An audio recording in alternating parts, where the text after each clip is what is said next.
बेटा रे दौड़ा के बाजार में मारब गोली तोर कपार में रंगदारी जे करबी बिहार में गड़ देव गंगा जी किनार में।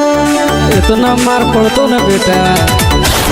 बेटा रे दौड़ा के बाजार में मारब गोली तोर कपार में रंगदारी जे करबी बिहार में गड़ देव गंगा जी किनार में।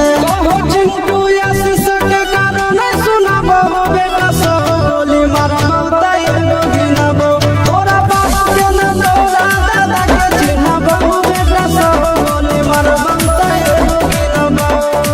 मारत मारत पिछुआरा लाल कर दे बेटा, ध्यान से बाप इधर है।